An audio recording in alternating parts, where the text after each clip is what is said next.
เรียนพรเด้อญาติโยมทุกคนทุกท่านเนาะตักไทยเสาร์วันที่21พฤษภาคม2568งานปฏิบัติธรรมนั่นแหละคือการอยู่กับปัจจุบันอยู่กับคณะอยู่กับมือไปอยู่มือไปแบบเนี่ยเห็นธรรมชาตินะธรรมชาติตามความเป็นจริงเห็นว่ามองในใดให้มันเป็นธรรมนะการที่มองให้เป็นธรรมก็ต้องฟังธรรมว่าฟังธรรมเข้าใจก็ฟังได้ตลอดนั่นแหละมีฟังมีธรรมให้ฟังตลอดนั่นแหละว่าจำเป็นว่าฟังธรรมก็คือการฟังจากพระเทศว่าคนนั้นคนนี้เผาธรรมะถ้าเข้าใจธรรมะมึงก็ฟังธรรมได้ทุกคณะนั่นแหละเสียงมาก็เป็นธรรมะเสียงพัดลมก็เป็นธรรมะเสียงกาเสียงอย่างนั่นแหละคือฟังธรรมเปลี่ยนคือหลวงปู่มันเนี่ยเพิ่นมีพระมหามาถามเพิ่นเนาะว่าเพิ่นทุดงอยู่ป่าเนี่ยฟังธรรมจักไผว่าคือผมคืออยู่ผู้เดียวในป่านี่เอาฟังธรรมจักอันอีหยังนะนี่เห็นบ่หลวงปู่มันเพิ่นว่าโอ้ยผมฟังอยู่ตลอดเวลามีธรรมมาให้ฟังตลอดเวลานั้นฟังเป็นนะเห็นบ่เพิ่นหูจักว่าทุกอย่างคือธรรมะเสียงด่าก็เป็นธรรมะเสียงส้มก็เป็นธรรมะเห็นบ่เป็นธรรมก็เลยได้ฟังธรรมอยู่ตลอดยืนเดินนั่งนอนก็โอ้มีแต่ธรรมะให้ฟังเปิดเพลินกับธรรมเห็นบ่นี่เฮาฟังธรรมคู่มือเฮาแม่นบ่ก็ยังบางเทก็ยังมีได้ฟังธรรมได้ฟังพระเทศก็แม่นอยู่นี่มันแม่นฟังธรรมอีหลีอยู่บ่บางเทงุดงิดบางเทพอใจบางเทบ่พอใจมันมีแม่นฟังธรรมได้นะมันฟังโดยกิเลสฟังโดยอัตตาหลวงพ่อละเทศอย่างน้ออาจารย์ละเทศอย่างน้อห้อยฟังแต่อันเก้าหั่นละอันเนี้ยมันมีนั้นฟังธรรมได้อันนี้นะฟังเพื่อมีความฟังเพื่อว่ากูพอใจกูบ่พอใจอันนี้มันบ่แม่นธรรมะมันเป็นกิเลสนะเห็นบ่ฟังธรรมก็ต้องให้มันเป็นธรรมเบิ่งอาการเจ้าของเบิ่งกิเลสทำงานบ่พอใจว่ากิเลสมันทำงานละโอ้พอใจเด้เพิ่นเว้าเถอะกิเลสทำงานอีเห็นปะเข้าใจกันมันมีเฮาเข้าใจนี่กันอันนี้มันเว้นธรรมอย่างมันก็สำคัญอยู่การฟังธรรมนะแต่ว่าฟังให้เข้าใจแล้วเฮาก็สิได้ฟังธรรมเห็นปะฟังอย่างก็เป็นธรรมะหลวงปู่มันเป็นฟังธรรมตลอดเวลาเห็นปะฟังธรรมมันคืออย่างธรรมก็คือธรรมภายในธรรมแท้จริงธรรมภายในแต่ก็อาศัยธรรมภายนอกอาศัยธรรมจากตำรับตำล่าอาศัยธรรมจากครูบาอาจารย์เมื่อเราได้เห็นธรรมภายในเจ้าของให้มันเกิดปัญญาล่ะเห็นปะมันไปเกิดความเข้าใจในธรรมไปยุ่ใส่มันก็ได้ฟังธรรมเห็นคนนั้นเห็นคนนี้เห็นคนงามก็เป็นธรรมเห็นคนขี้ร้ายก็เป็นธรรมเห็นคนแก่ก็เป็นธรรมเห็นปะเห็นคนงามก็เป็นธรรมนี่แม้ว่าเห็นเนี่ยนั่นแหละสร้างเห็นในนี้ก็ชอบเห็นปะมันบ่แม่นธรรมแต่ว่าฟังธรรมมีเข้าใจ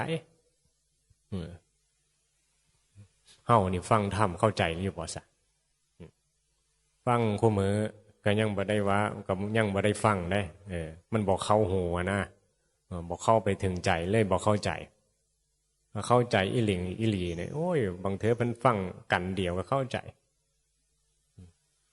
นั่นคือสิ่งสำคัญเห็นบ่ทำความเข้าใจให้มันถูกต้องธรรมะแม้นฟังแล้วก็เพิ่นว่าถือใจฟังหลวงพ่อนี่เพิ่นเทศโหมนเสียงเพิ่นโหมนว่าเสียงเพิ่นโหมนเลยอย่าฟังธรรมเพิ่นวันนี้เสียงเพิ่นหายโพดหลวงปู่นี่เพิ่นเทศด่าโอ้บ่โหมนเว้าก็กูมึงบ่ฟังดอกเว้าบ่โหมนนึกว่าไปฟังหลวงพ่อนึงโอ้เพิ่นเว้าตลกได้คักได้โหมนเว้าแล้วก็ยิ้มเว้าแล้วก็ยิ้มไปโอ้คักอันนี้ก็ได้หรือไปฟังแบบเทศแลบ่เทศแลโอละนอนะเทศแบบบัดนี้โอ้ยม้วนว่า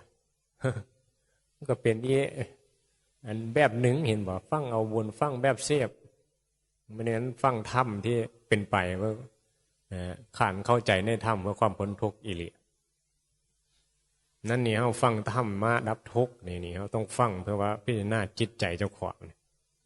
เมื่อว่ากระทบหยังเหมือนว่าในเรื่องเล่าชีวิตประจำวันมีเรื่องอย่างให้คิดมีเรื่องอย่างให้ปรุงแต่งทุกอย่างมันเป็นธรรมหันมาทางธรรมจบบ่มีปัญหาอันนี้มันมีปัญหามันมีทุกข์ก็ย้อนว่ามันมีกิเลสมันไม่ได้มีธรรมไม่ได้ฟังธรรมไม่ได้มองอย่างเป็นธรรมมาละมันเลยมีแต่ตัวตนมีแต่กิเลสมีแต่ปัญหาเรื่องนั้นก็เป็นย้อนอย่างนอเรื่องนี้เป็นย้อนอย่างนออยู่มันสิย้อนอย่างมันก็ย้อนเจ้าของมีกิเลสเหมือนหันมาทางธรรมแล้วทางมาหาพระพุทธพระธรรมพระสงฆ์แล้วจบสิมีอย่างเกิดขึ้นคนตายคนพัดภาคความเจ็บก็เป็นธรรมะป่วยมากก็เป็นธรรมะเห็นเดี๋ยวว่าก็ยังว่าอยู่ได้ป่วยแล้วมันได้มีโอกาสได้ภาวนาเห็นป่ะโอ้ดีคือกันได้โชคดีเด้ป่วยจังบ่หลงคนบ่ป่วยนี่หลงเห็นบ่คนบ่ป่วยสุขสนุกสนานเพลิดเพลินไปบ่จะภาวนาเพราะมันเจ็บมันป่วยแล้วมันละคืนฮอดหยังบัดนี้มันเอาหยังเป็นที่พึ่งเพื่อซอยเฮาได้ก็เรียนรู้ทำแหละบัดนี้แม่นโอ้สังขารบ่เที่ยงแก่เจ็บตายเป็นธรรมดาอีหลีเป็นสิ่งที่บังคับบัญชาบ่ได้โอ้นี่เนาะอนิจจังทุกขังอนัตตา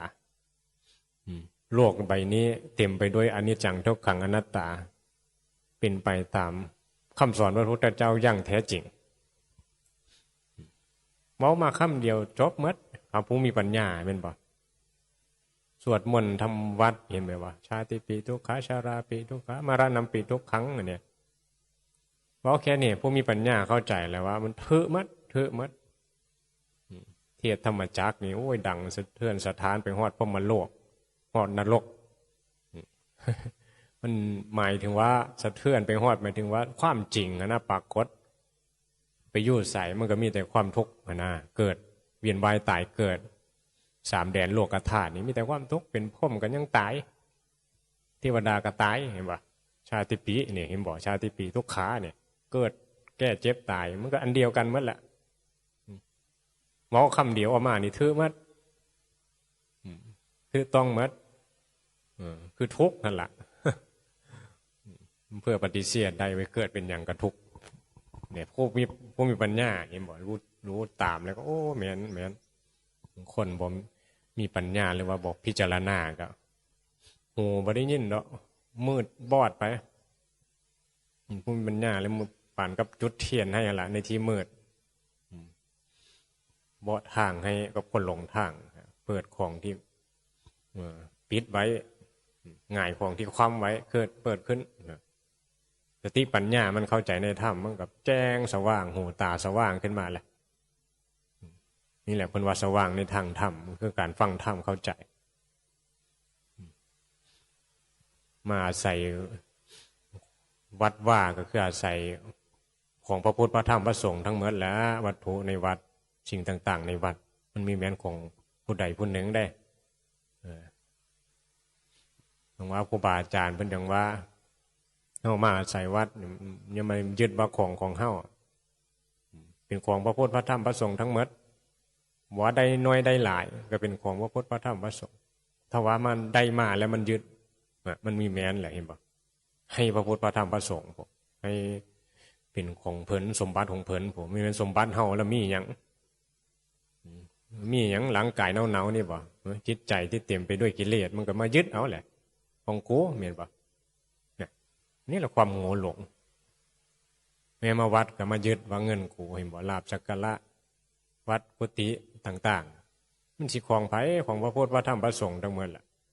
ญาติโยมเขามีจิตศรัทธาเขาถวายพระพุทธพระธรรมพระสงฆ์ผมไม่ได้แม้นถวายเจ้าของมาใส่ผ้าเหลืองใส่ผ้าขาวกันเขามาถวายแปลว่าของกูไม่ได้แม้นบ่การใส่พระพุทธพระธรรมพระสงฆ์โดดเป็นที่มายึดเหนี่ยวจิตใจเฮาให้เรียนรู้มันสิมีหยังของเฮามันได้มีหยังได้มีก็มีแต่กิเลสนั่นแหละเต็มหัวนั่นแหละ กุฏิวิหารมันเลยลดลากศาลามันเลยเป็นของเฮาสิเลอเป็นของพระพุทธธรรมพระสงฆ์หมดชื่อว่ามีก็มีแต่กิเลสนะเต็มหัวเฮาก็มีแต่กิเลสนี่แหละเต็มหัวเนาะนี่แต่ว่ามาละมาใส่พระพุทธพระธรรมพระสงฆ์เพิ่นฝึกขัดเก่าจิตใจเจ้าของละกิเลสตัณหาแหละมันมีอย่างเป็นของเฮาในโลกบ่มีศึกษาไปมันก็เข้าใจแหละร่างกายบูดๆเนาๆเหม็นๆเอาพิจารณาไปให้มันเป็นสัญญาอสุภสัญญาพิจารณาเนื่องๆมันก็เห็นอย่างมันก็เป็นกระดูกเป็นซากศพเป็นของเบื้องหน้าคลายความกำนัดในรูปนั้นในเสียงนั้นในกลิ่นนั้นแหละวันนี้มันพิจารณาธรรมฟังธรรมไปกันให้พิจารณาอสุภะให้พิจารณากรรมฐานกันแล้วนี่ที่เห็นผู้สาวพระเห็นผู้สาวก็ให้พุทโธพุทโธก็กลายเป็นปัทโธแล้วเพื่องามแท้ว่าอันมันหลงลุดไปกิเลสผ่าลุดนั่นแหละมันกิเลสบ่มีสติย้อนว่าเคยชินกับการพิจารณาในโลกพิจารณากิเลสตัณหาแหละเห็นว่าฟังธรรมก็เพื่อพิจารณาธรรมพิจารณาให้มันเห็นตามความเป็นจริงบ่มีอย่างที่ว่าสวยสดงดงามโลกนี้สวยสดงดงามสำหรับคนโง่เท่านั้นแหละสำหรับคนหลงโอ้ยอันนั้นก็งามอันนี้ก็สวยอันนี้ก็สุขอันนี้โง่คนหลงในโลกหลงในกามโยคนบ่ฟังธรรมบ่เข้าใจเฮ็ดบุญกับปรารถนาความสุขจากรูปเสียงกลิ่นรสจากความสวยงามของโลกแม่นบ่ปรารถนากามเขาล่ะพุทธเจ้าว่าปรารถนาลามกแบบนี้นะมาปฏิบัติแล้วยังปรารถนาทรัพย์สมบัติอยู่ปรารถนาให้คนส้มเนี่ยนี่สรรเสริญย่างจงกรมหลายๆมีคนส้มข้าน้อยโอ้เมสซี่คือย่างเก่งแท้ภาวนาเก่งยิ้มนี่ปรารถนาลามกย่างจงกรมเพื่อละกิเลสเจ้าของนั่งสมาธิละกิเลสละตัวกูนี่นั้นนั่งอวดย่างอวดสวดมนต์อวดนะสวดมนต์แข่งขันกันก็มีได้บางวัดเมสซี่ก็เสียงดังก็พระก็บ่ยอมเสียงดังก็เมสซี่ไม่เมสซี่ดังก็มันก็เล้งไม่ให้มันดังก็ไม่ได้ออกไปอยู่เมสซี่กันพยายามเสียงดังนี้ตะโกนเอาสวดมนต์กลายเป็นหายเอานะโอ้ยแข่งขันกันมีทุกรูปแบบเห็นบอกผู้บอกเข้าใจธรรมะแล้วมาปฏิบัติอวดปฏิบัติแข่งกันที่เป็นเรื่องของกิเลสเห็นบอกอวดบุญอวดธรรมอวดตัวอวดตนอวดกิเลสตัณหามันมีแม้นสิ่งที่เข้าใจในธรรมธรรมะมันมีการมาอวดมีแต่การอยู่กับปัจจุบันอยู่กับสิ่งกระทบเพิ่นจะอวดผู้ใดจะอวดโอ้เพิ่นมีได้แม้นส่งเสริมไม่เฮานี่เรียนรู้กิเลสตัณหาว่าบ่อยู่แล้ววัดนี้ก็หาอุบายแหละเนาะวัดใดส่งเสริมให้เฮามีสติมีความเข้าใจในธรรมก็ไปอยู่เพื่อความเจริญของจิตใจเจ้าของเพื่อการพัฒนาใจเจ้าของไม่ว่าท่อนโยแบบบ่นี้การพัฒนาน่าเห็นปะคนฉลาดก็ควรควายหาครูบาอาจารย์แหละสารีบุตรปฏิสะนี่ก็หาครูบาอาจารย์เห็นอยู่ปะไปอยู่กับสันชัยกันเล่าก็ตั้งใจศึกษาเนาะผมผู้มีปัญญามันก็ยังสงสัยเห็นปะแต่เวงหาจงสังเกตเบื้องครูบาอาจารย์สังเกตเห็นอยู่บอกว่าอัศชิย่างมากก็โอ้เพิ่นคือสำรวมเด้อโอ้เพิ่นคือสิบ่ทุกข์เนาะนี่ก็เข้าไปถามเห็นบ่ครูบาอาจารย์ฟังแค่คำเดียวเท่านั้นแหละพระอัศชิสอนก็ได้ทุกอย่างเกิดแต่เหตุเหตุดับเหตุเหล่านั้นก็จบเห็นบ่คนฟังเข้าใจผู้มีปัญญาคือภาษาลีบุตรเข้าใจโอ้เราโหเลยเหตุที่เฮาเป็นทุกข์ก็ย้อนเฮ็ดบาปเนี่ยโอ้โหตัวเฮ็ดให้เป็นบุญก็ย้อนสุขเฮ็ดให้เฮาสุขด่ากันในนี้ก็เฮ็ดให้เฮาทุกข์นี่ไปด่ากันเฮ็ดหยังซะก็ทำความดีต่อกันแหละแม่นบ่ผู้มีกิเลสก็อาศัยสิ่งกระทบให้ทุกข์มันลดลงให้เป็นสุขแต่เหตุที่ไปให้นิพพานนั่นก็อีกอย่างนึงเห็นบ่มันก็มีเหตุหลายเหตุปัจจัยนั่นล่ะก็ต้องเรียนรู้เหตุเรียนรู้การศึกษาอะไรเห็นบ่ ฟังธรรมเข้าใจเหมือนกันเนี่ยทุกอย่างก็ติเหตุอาศัยธรรมที่ทำด้วยอกุศลจะเป็นให้เจ้าของได้รับผลเป็นทุกข์นั้นเราก็เรียนรู้ตรงนี้แหละแม่นบ่เรียนรู้ที่จะแสวงหาฝึกฝนจิตใจเจ้าของให้มันเห็นเหตุที่สิพาให้เฮาพ้นทุกข์ได้บวชเข้ามาเพื่อพ้นวัฏฏะสงสารเป็นสิ่งที่ถือต้องแล้วบ่พระพุทธพระธรรมพระสงฆ์มีไว้ให้เฮาเนี่ยเรียนรู้ทุกข์สมมุติให้คือความคือเหตุของทุกข์มันต้องเรียนรู้พิจารณาทุกข์อย่างเดียวมันก็ครอบงำไปหมดหั่นละตัวตนที่มันเป็นทุกข์หมดนี่หยังเห็นบ่มันก็ต้องมีเหตุแหละเหตุที่จะว่าสิให้หมดทุกข์ก็ได้ต้องรู้จักเรียนรู้ว่ามันเกิดมองมุมนี้เห็นบ่เกิดมองมีอวิชชาความบ่รู้ในความเขาไม่ยึดว่าตัวเฮาของเฮาทำให้เวียนว่ายตายเกิดในวัฏฏะสงสารนี่เนี่ยเฮ็ดบาปก็ไปตกนรกเฮ็ดบุญก็ไปขึ้นสวรรค์ทำสมาธิก็ไปพ้มเนี่ยมันหูแหละเห็นบ่เหตุสร้างนิสัยเจ้าของให้เชยชินกับการฝึกฝนจิตใจแหละอย่าไหลไปกับกระแสที่ยั่วยวนรูปเสียงกลิ่นรสคุกคีอยู่กับโลกสัตว์โลกมีแต่ซื่อกระตุ้นให้มีตัวตนในโลกเยื่อทะยานไปในทางเยื่อใดเยื่อมีเยื่อเปลี่ยนนั่นแหละเนี่ยเฮาก็มาสู่ทางของการประพฤติปฏิบัติธรรมเห็นบ่เข้ามาบวชเป็นพระเป็นชีก็มุ่งที่จะเรียนรู้คำสอนพระพุทธเจ้าแหละโลกเขาสิเว้าในเรื่องก็แล้วแต่เขาแหละเขามีละความเห็นแตกต่างบางคนก็ว่ามาบวชขี้ขานก็ไปบวชแล้วแม่ว่าขึ้นไปในนั้นก็มีหลายแบบคือมุมมองเขาก็เป็นนั่นแหละแต่ถ้าเขามาศึกษาอิเลโอ้มันมีแม่นเรื่องที่ว่าสิขี้ขานมาบวชมันต้องมาเพียรพยายามเป็นสิ่งที่ทำได้ยากที่สุดแหละการบวชถ้าว่าสบายคือบ่มีคนมาบวชคือบ่มีผู้มาอยู่วัดคือบ่เตรียมวัดว่าสบายเห็นบ่อาหารก็บ่ได้ซื้อก็สบายเลยอยู่ คือบ่มีคนมาอยู่ไม่ภาวนามาตื่นทำวัดนั่งสมาธินี่มันเฮ็ดได้อยู่บ่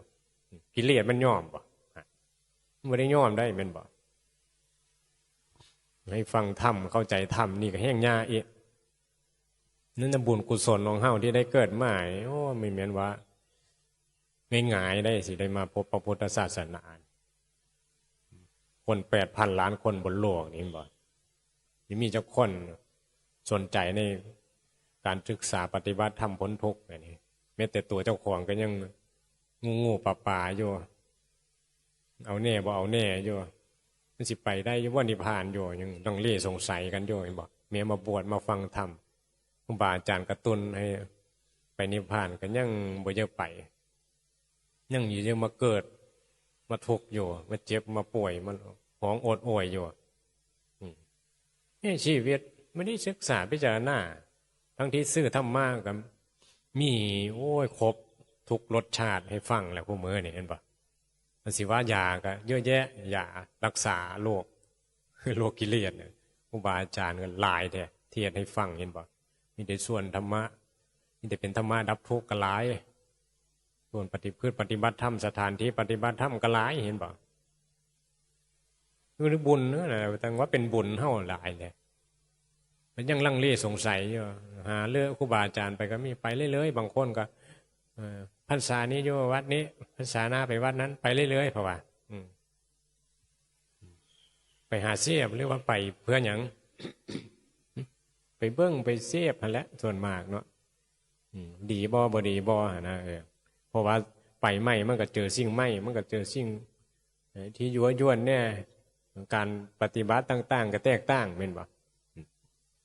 ก็สิปรุงแต่งไปคือใจบ่พอใจคือบ่เฮ็ดคือวัดนั้นคือบ่เฮ็ดคือวัดนี้แนวใดมันถือแนวใดมันผิดมันก็มีความขัดข้องในใจเจ้าของบางคนก็เลยนี่แหละมันก็เฮ็ดใดมันถือเนาะอันใดมันผิดเนาะเพราะว่าถือก็สิแม้นว่าถือใจเจ้าของนั่นล่ะการปฏิบัติถือก็ได้เพราะว่าอยู่ไปมันสุขกันนะอารมณ์อาการมันดีหรือว่าพอใจในธรรมชาติสถานที่เนี่ยคนที่อยู่คุยถือใจแน่ไม่ใช่เว้าดีเว้าม้วนไม่ใช่บ่น่าบวชดีวัดนี้ดี ลองเมซี่หน้าบูดหน้าเบิ่งขึ้นมาดอกคัดแย้งกันแล้วโอ้ยบ่ดีแล้ววัดนี้เห็นบ่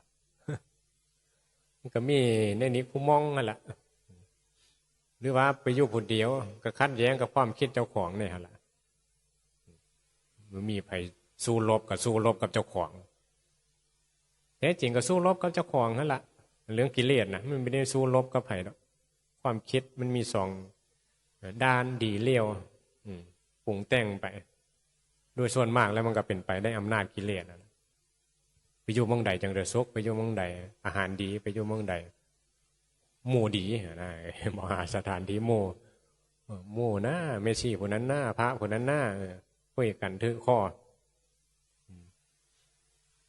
แล้วมุ่งไปนั่นนั่นได้ไม่ได้มุ่งมาว่าศึกษาธรรมะ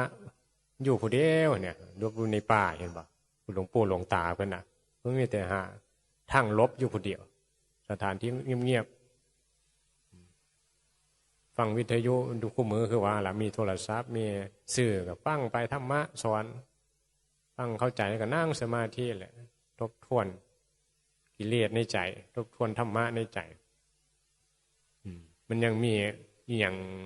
ตังงิดในใจบ่เวลากระทบอย่างโอ้ยังมีกิเลสกับเพี้ยนแหละบัดนี้ฝึกไปแหละต้องอดทนได้เห็นบอกภาวนาใช้ความเพียรใช้ความเข้าใจปัญญาทุกอย่างถ้าบ่มีความเข้าใจหรือว่าเกิดปัญญามันก็ไปยู่ใส่ก็คือเก้าอะไรเห็นปะกระทบอย่างก็คือเก้ากิเลสตัวเก้านี่แหละกิเลสมันเหมือนตัวใหม่ดอกเห็นว่าธรรมะกับว่าอันเก้า